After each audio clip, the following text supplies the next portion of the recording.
Thank you for joining me today for the Philadelphia Police Department's HERstory event celebrating Women's History Month entitled Powered by Purpose.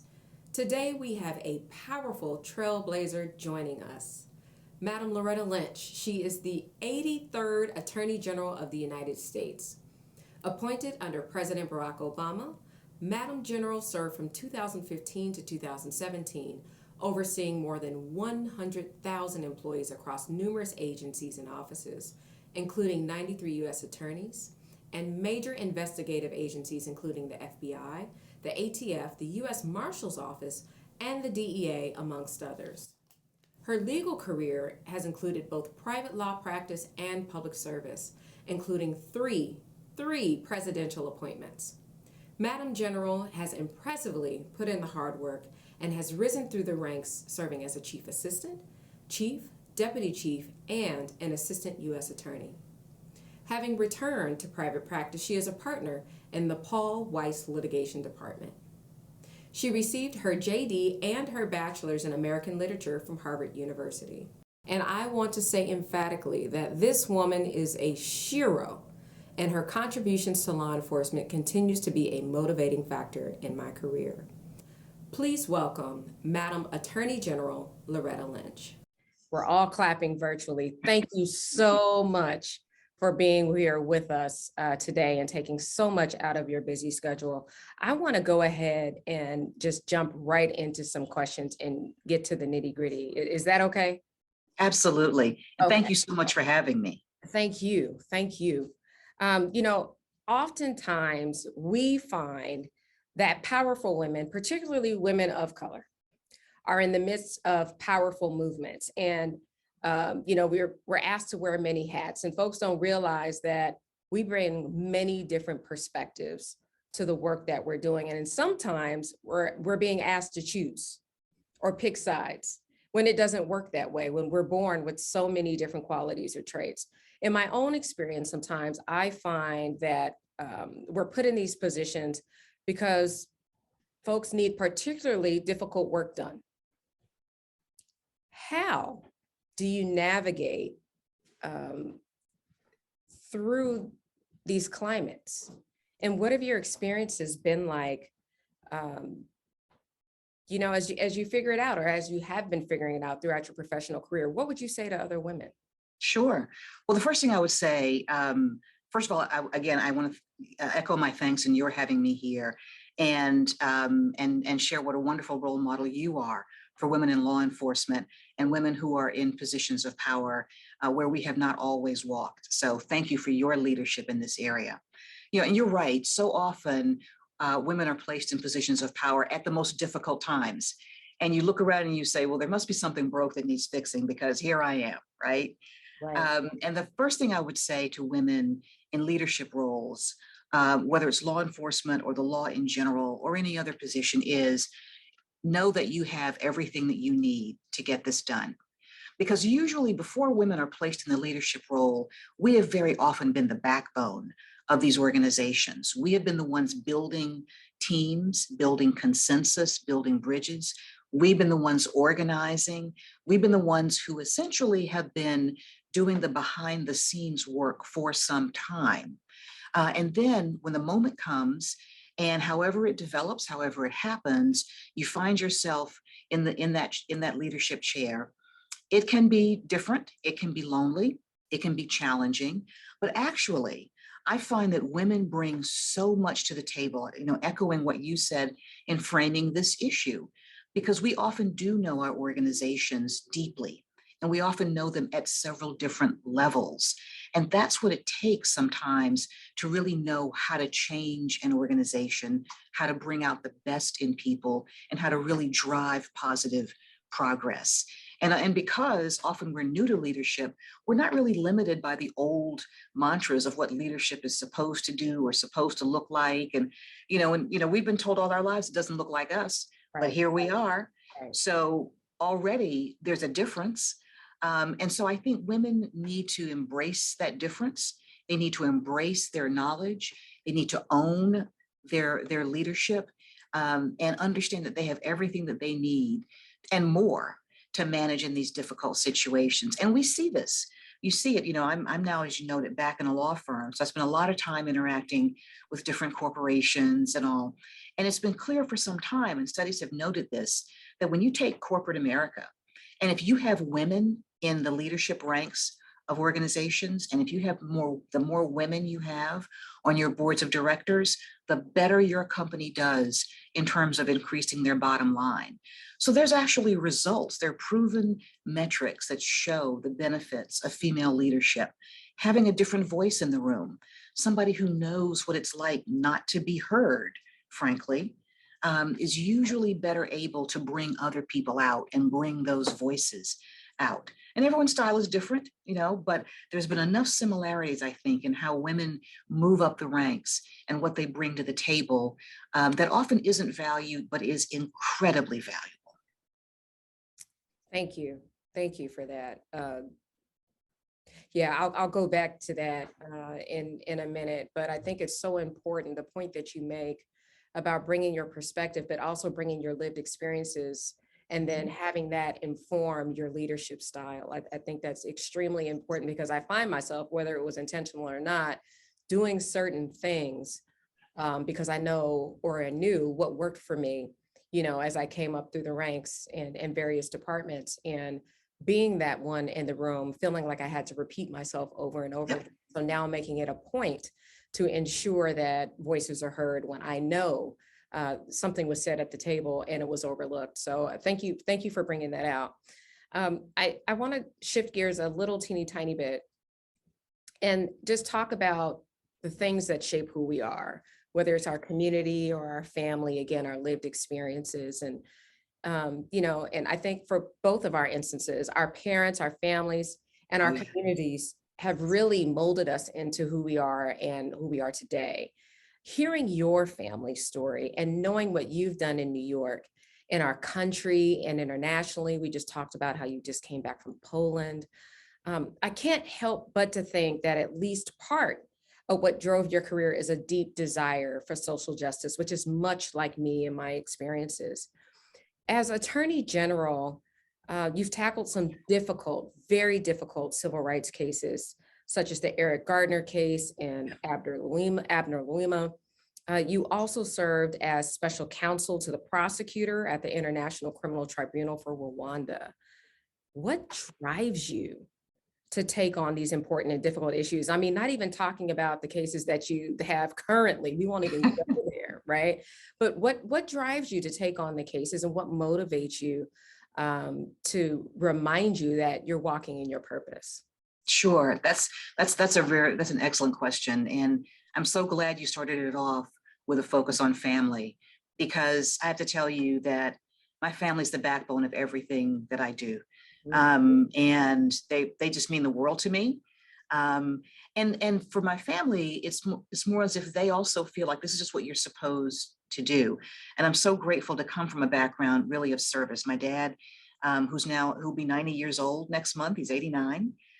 He's a retired Baptist minister, but I think he was always a frustrated lawyer, but was always, helping someone fight for tenure, who had been denied tenure at the universities where we were growing up. He was always down at the city council, pushing for school integration. He was always, whenever someone needed help, he was always there. And that's how he was brought up by his father, who was also a minister. When my dad was a young minister in Greensboro, North Carolina, which is where I was born, he was one of two ministers to open up their churches for the students and community leaders who were planning the sit-ins at A&T University, which were going on when I was very, very young, like around 2 years old. And I was too young to remember it, but my father took me and my older brother to those planning sessions, just because he wanted us to be around young people who were focused on trying to change a tremendously unjust system. We're talking about, Jim Crow still being in effect. My mother is no longer with us, but she's was a retired school teacher and librarian, and quiet, pleasant lady. But she decided in her 20s, one time she and my dad are driving through rural North Carolina. He's going to preach at some small church, and they had to stop to get gas, and she was going to use the facilities, and the attendant tries to send her to the colored restroom. And it Mhm. wasn't even the women's room, it was just color in those days. This is before I was even born. And she just decides that she's done. And she's like, you know what? I don't feel like fighting flies tonight. And she goes into the white woman's restroom. And she just said she had not thought about it, but she just decided she was done. And she never used a segregated restroom again. Now, of course, my father's sitting in the car wondering, is this the night that we die? You know, it was that difficult. But they would take these steps, and they said they just portrayed it as, look, you know, there's just certain things you have to do. So I always thought that having the benefit of parents like that who pushed me to excel in terms of schooling and education and stood up for me when things were denied to me, you know, because they didn't want the little Black girl to be the high school valedictorian. They didn't want the little Black girl to be the one who got this special award, you know, but they were always in my corner. And so it's given me the sense that everyone deserves that kind of protection, you know, maybe not individually, but certainly as we look at it at our communities, particularly our challenged communities, our communities of color in particular, who don't have anybody often fighting for them or on their side, and the kids who are growing up not thinking that anybody's in their corner. And Mhm. so that's always been a strong motivating factor for me. And so, you know, when you're a young lawyer, you don't know where that's going to take you. Mhm. You really don't. And I was fortunate enough to start out working at a law firm, but then end up becoming a federal prosecutor and seeing the impact that law enforcement can really have on communities above and beyond just the enforcement actions that we all work on. I know that you've seen this too. It's such an important part of your leadership, you know, the servant leadership that you have modeled since your days in California and now in Philadelphia, and seeing that small things can make such a difference in connecting with people. So when I've had these opportunities presented to me, it really hasn't been so much, you know, what's the next big thing I can do? It's just like, does this connect with me in a way that lets me spread opportunity and a sense of connection to other people?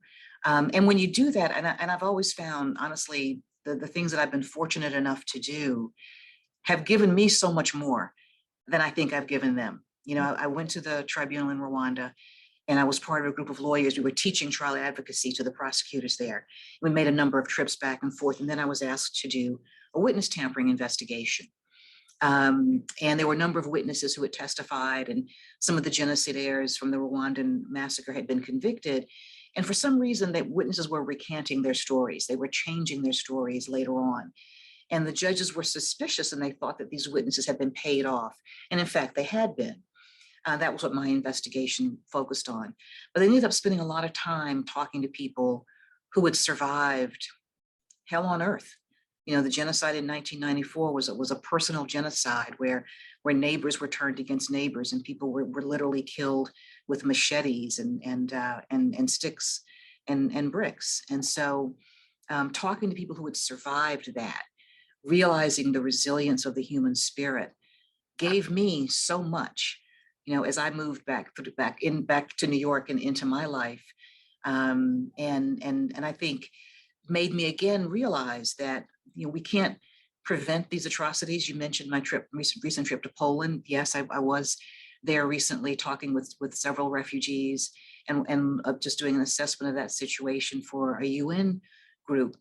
And it made me realize, I thought back to my time in Rwanda, um, and realized that, you know, we do some incredibly terrible things to each other Yeah. as human beings. You know, we just do. You know, war is awful. Genocide is tragic. Europe has seen so much of that. Africa has seen so much of that. And so there is, for some reason, there is this dark side, you know, to the human soul. But there's also this tremendous light.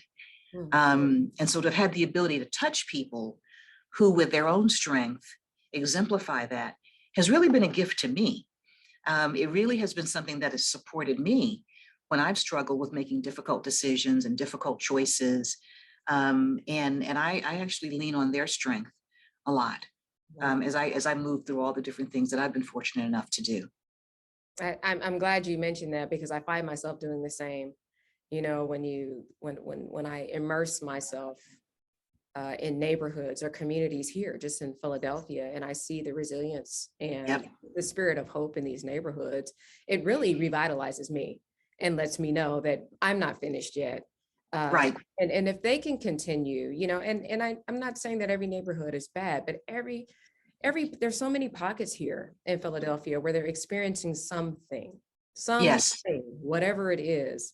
But there's still optimism, and I think that's what continues to motivate me and drive me and let me know that my work isn't finished. I want to ask a follow-up question to that, though. Sure.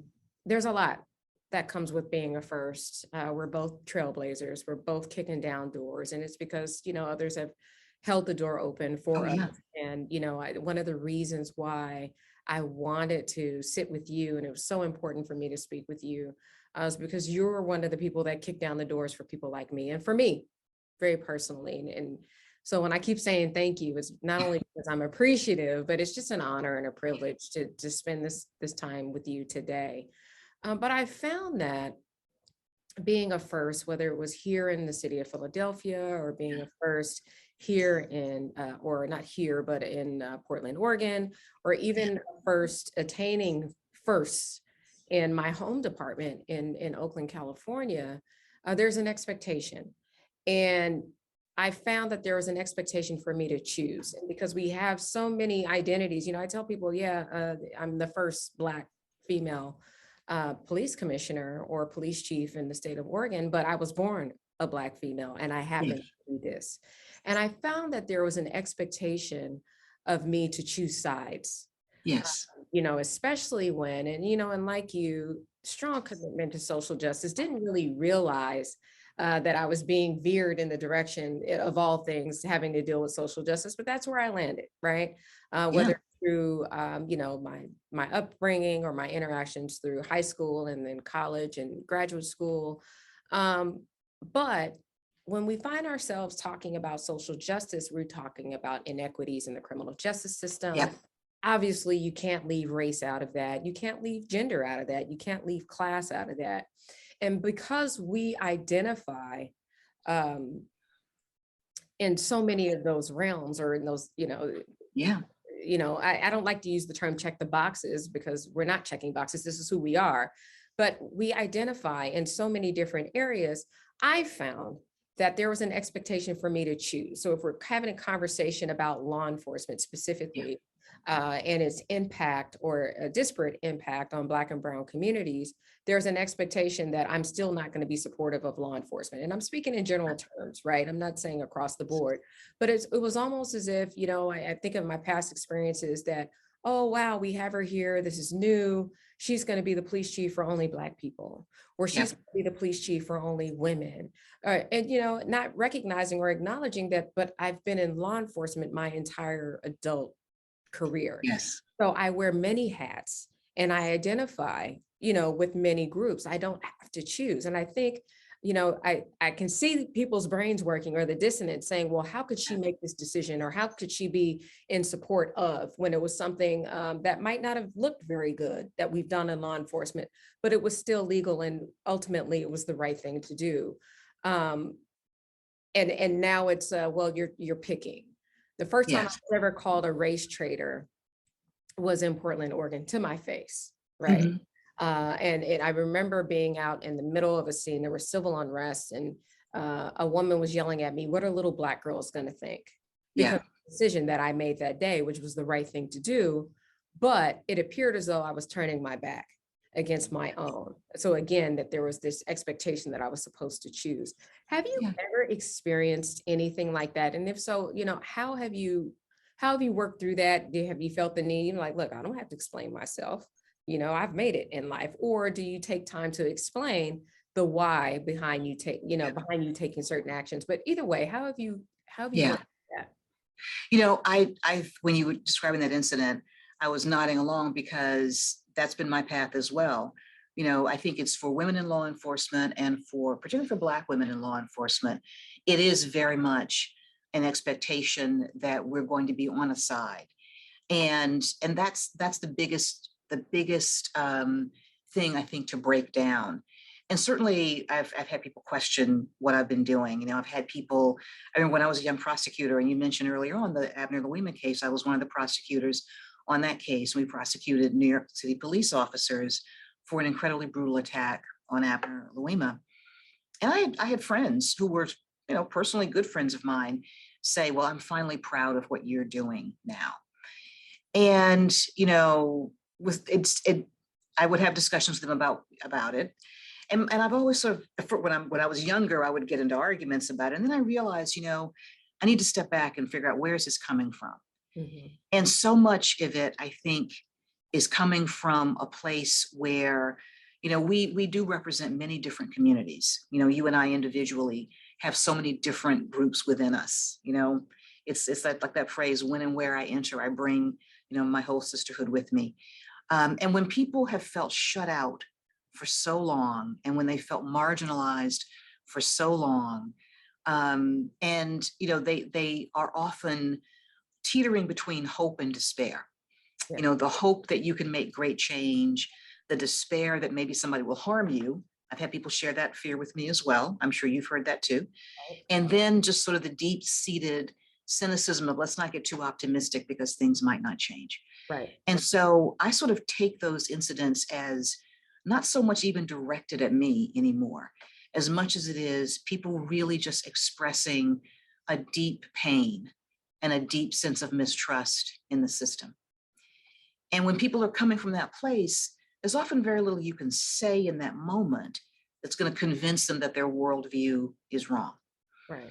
And so if I'm engaging with them personally, what I will usually say is something like, look, you may not agree with anything that I've done, but I will leave you with this. My goal has always been the protection of everybody in this community. Everyone deserves to feel protected. And sometimes it's not going to look like that, and I understand it. All I ask is that you wait and see how things develop. But you're not really going to be able to really deal with the deep-seated trauma that has led to that expression. And certainly, you know, I've had that even in my private practice. It's like, you know, how can you do this? How can you do that? And my view has been, you know, particularly now that I'm in a position where I can actually influence my clients in positive ways. And I feel like I have an obligation to do that.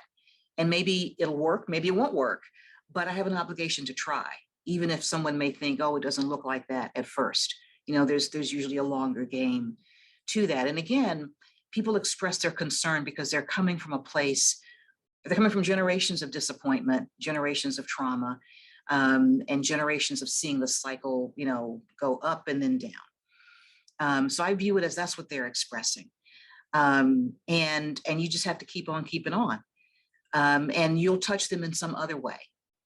And it may not be in that moment. It may not even be, you know, soon.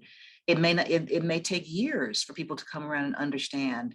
I've had that happen to me as well. You know, I've had people, I will tell you that when I was in my first iteration as U.S. Attorney, we were working intensely on trying to bring some needed reforms to the NYPD after the Louima case.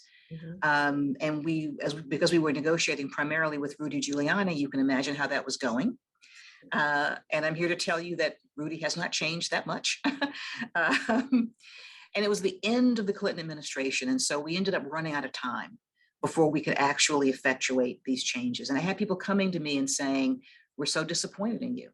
You know, we thought you were going to finally do this and you know, sort of aspiring, implying motivations and things that weren't true. And my view was, you know, a lot of things that go on behind the scenes. I'm not one to throw, you know, my leadership under the bus. And so you said, look, I understand you're disappointed. I am too. And that's all you can say. And literally, Commissioner, years later, in a totally separate case, somehow through maybe a FOIA request, some documents got released from that time period when I was negotiating with the city. And there were some letters that showed, you know, some of the things I had been pushing for and working for that I had not talked about publicly because they were confidential. They were things, they were part of the discussion that we were having. And so we didn't get to achieve them, but the effort was clearly reflected in these documents. And someone actually wrote an article in the Village Voice saying, you know, here we thought that she had sort of laid down and not pushed, and now we see, in fact, she was pushing all along. Now, Mhm. you're not always going to get that kind of vindication. And frankly, the people who were mad at me in the beginning probably never even saw the second article. But again, we're not doing it for that. We're not doing it for everyone to like us or agree with everything that we do. That's not the nature of law enforcement. It's not the nature of hard jobs. You're doing it because it's the right thing to do. And ultimately, it will make someone's life better. Even the people who criticize you, even the people who ask you what a little Black girl is going to think, hopefully they'll think, here's a strong Black woman who isn't afraid to make tough decisions. That's what they'll think. Because that little Black girl is one day going to be in a position where she's got to make some tough decisions. And she needs to see people who have done that before and have said, doing the right thing is the important thing here. And keeping the well-being of the entire community in the forefront is the right thing here. And that will prevail. That will prevail. I need to put that in a bottle. So every now and again, I pop the top and listen to it every time I need to hear it. Thank you for that. You mentioned the work that you've done in the areas of reform with New York, but you've really done some pivotal work with police departments all over the country, including ways that the police and the community can work better together and examine use of force policies. I think of Chicago, for example. You also worked with Syracuse University's Department of Public Safety on improving their policies, particularly around communication and adhering to policies or SOPs for bias related incidents.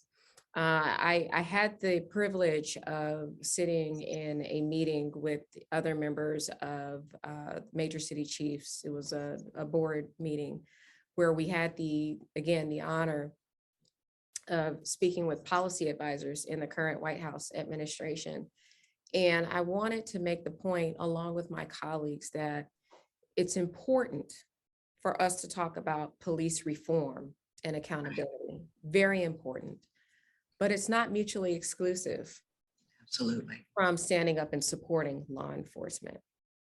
And I think we've seen over the last couple of years or so, when the narrative changes so dramatically, we've been dealing with a defund or an abolish narrative, it really does something to undermine the legitimacy and the credibility of law enforcement. And I think that's taken a toll, not just on our ability to run efficiently through our budgets, right? Our operating budgets, but also, it had an impact on morale, just in general, and our ability to recruit.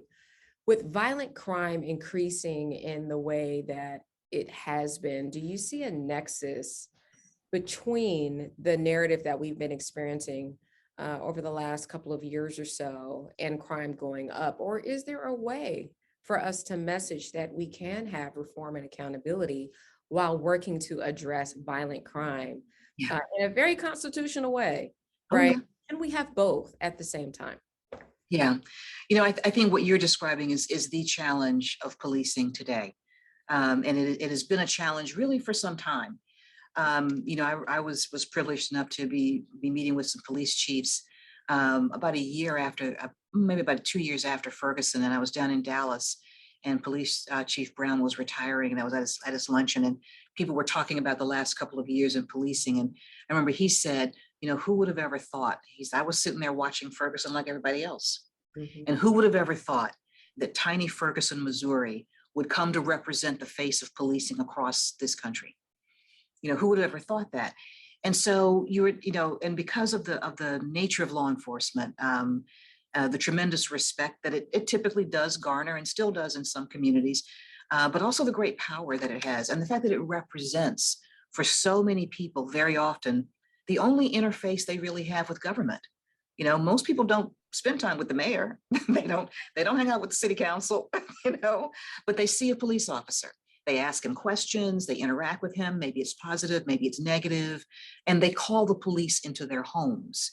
So the police on a regular basis are actually being brought into the community to do something. Right. And so, there's so much connection there. And there's so much of a burden, frankly, on the police. They really do represent all of government that in ways that go beyond their mandate, but it's there. It just is.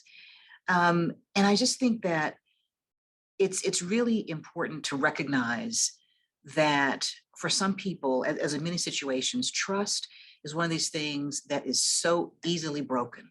One incident, and we did a lot of work after Ferguson to focus on law enforcement organizations that had positive relationships with community groups, that had dragged them back literally from a Ferguson type shooting, a Baltimore type situation.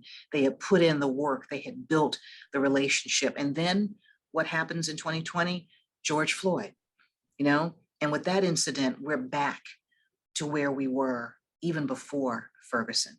And so I think it's important for law enforcement in particular to recognize that as much of the hard work that they do, there's always going to be this representational issue where one bad incident really can pull everybody down. And in those times, that's the time that you need to look around and realize that you've already built the community connections that will carry you through those difficult times. And I still think that can be done. I have tremendous faith in people. I think law enforcement in particular is such a group of different disparate people who come together with a single mission. That's an amazing thing, Commissioner, to see that. I know you see it every day when you look at your force, but to see them united under one mission. And then you look at the communities that are really in pain. And I think it's incumbent upon law enforcement sometimes to step a little bit out of themselves and say, you know what, we are being challenged. We are being criticized. We are, in many instances, I tell you, one of the most painful times I had as Attorney General was the number of police officer shootings that we had to deal with. They're at times when they're being cut down. Right.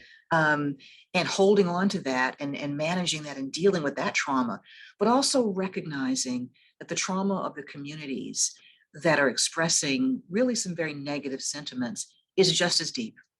It's just as deep. And sometimes I feel very often that the police and community are saying the same thing, just using different language and basing it on different instances, but everybody is saying, see me, look at me and look at what's in my heart, and don't judge me and my cohorts by the actions of one person over there or somebody over there. Judge me by what I bring to you, and so don't look at the uniform that I wear. Look at my face. Don't look at my baggy pants or whatever the kids are wearing nowadays. Look at my face and see me. And they're both saying the same things. I found, when I was traveling and talking to the different groups, this desire to be recognized and respected and uplifted. So the challenge to me has always been, how do you connect those two? How do you make people find those points of commonality at times of great trauma and great pain? And I have always thought that you have to start before the tragic shooting, whether it's of the unarmed Black man or of the police officer. You've got to start before that. And you've got to build those connections so that when that tension does come to the fore, and look, there's an inherent tension in policing and the community just because of the nature of it. Right. But when those difficult situations arise, you've got a base at least of communication so you can talk about it. And what I found when I looked at the communities that had come back from these tragic situations, because I traveled, I went to like 12, 15 different places to talk just to police officers and communities. And some of them were struggling and some of them had come out of difficult times. And they weren't perfect, but this is not a perfect world. Yeah. But the ones that had built something were the ones that had sat down and acknowledged the pain on both sides and had acknowledged that neither side always brought their best to the fore when they had interactions, and realized that they both had work to do, but they also had work to do together on the larger community. And whether that is trying to reach people earlier so that before the kid has the interaction with the police, he knows who they are and what they do and what his rights are, that before the officer goes to a home that's these domestic violence calls the most volatile, the most dangerous. You're walking into a situation, you're walking into the worst day of someone's life. So before an officer goes into that situation, do they have what they need to take care of themselves? You know, have they been given the tools to manage the trauma of what officers see on a daily basis? So it's not mutually exclusive. And what I have found is that with so many other things, people will tell you, oh no, you have to pick. Oh no, you have to choose. Oh no, you're limited.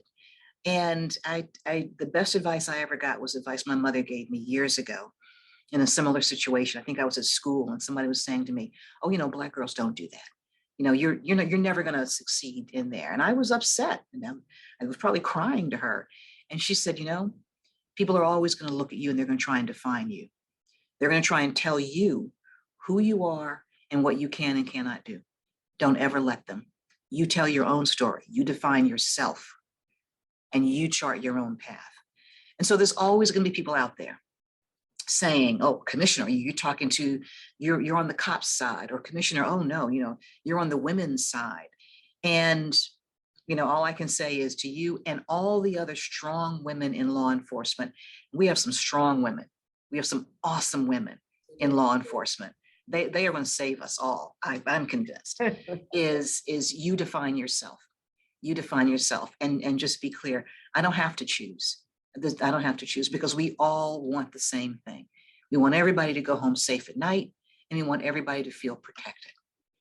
And there's many, many ways to get there, and you'll cover them all. But I hear you. I hear you on that. But as I said, when we get to this position, it's because we have done so much work in the background. You know, we know how to get things done. We know how to build those bridges. We know how to make those connections. Doesn't mean it's going to be easy.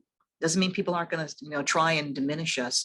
The more people try and diminish you, the more power you are showing to them.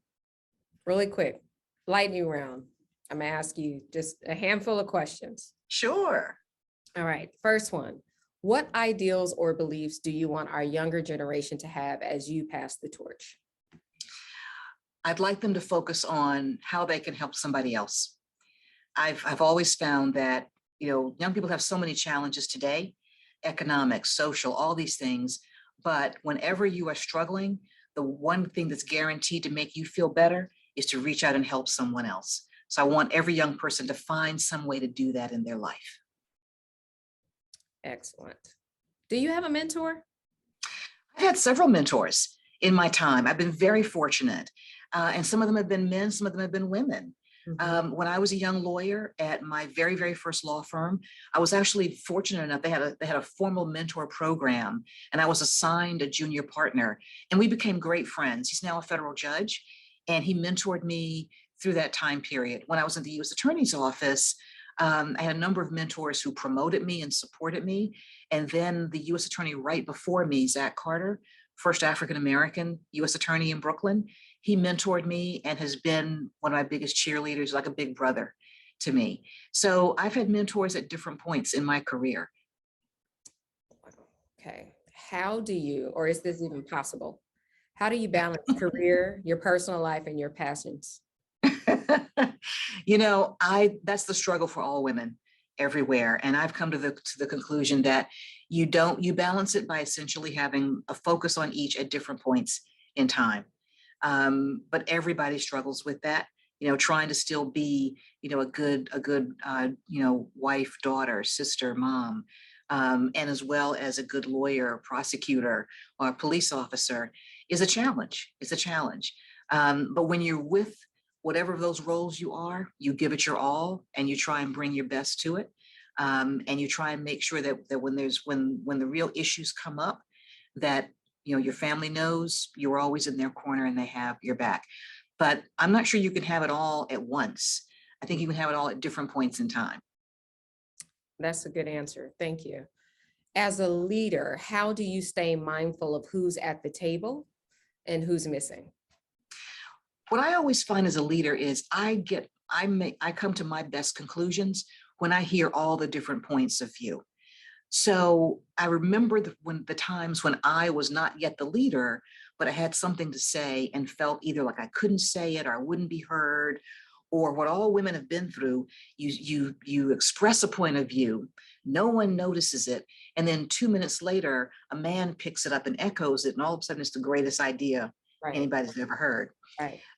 So I remember those days vividly. And so I've always made a point before I make an important decision, when I have a team that's working with me, is I don't give my point of view first because I want to hear from them.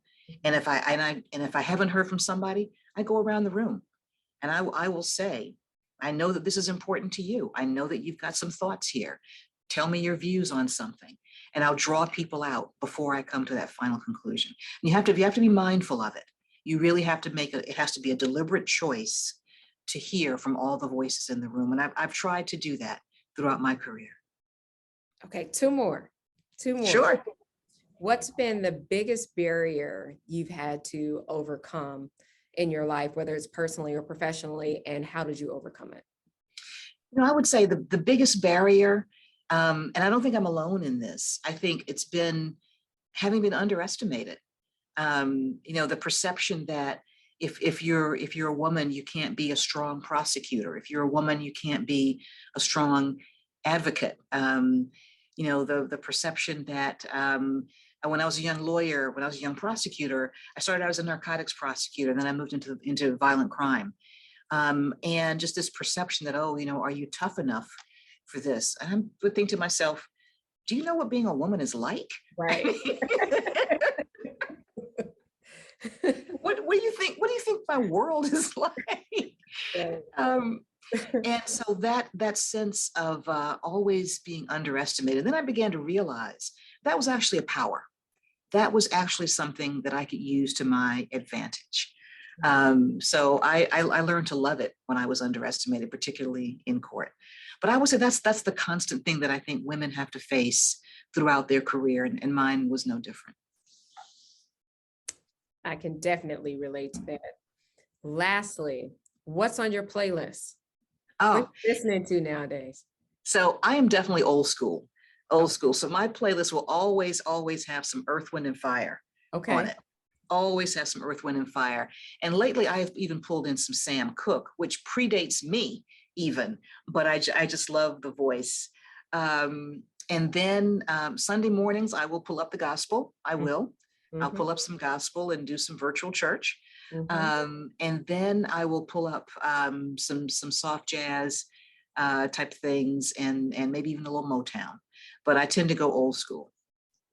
Amen. Corner over here. Look, I think thank you for that. I think we've run out of time. I have at least 12 more questions I wanted to ask you, but I just wanted to thank you for your time this afternoon.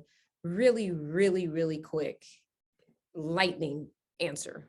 Okay. What would you tell your 22-year-old self? Not 21, 22. Real Ooh, 22-year-old self, I would say, trust yourself. Don't let what other people say about you define you. And I would say, everything is going to be fine. You may not know it now. Everything is going to be fine.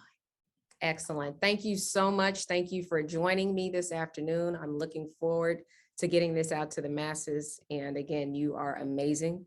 Please keep doing what you're doing. You inspire so many of us to keep going and walking in our purposes as well. It's been an absolute pleasure chatting with you today. Oh, it's been just a joy. A joy. And I'm so happy you are where you are. Thank you. I'm going to be here until something or somebody tells me to stop. There you go. All right. Thank you. Thank you.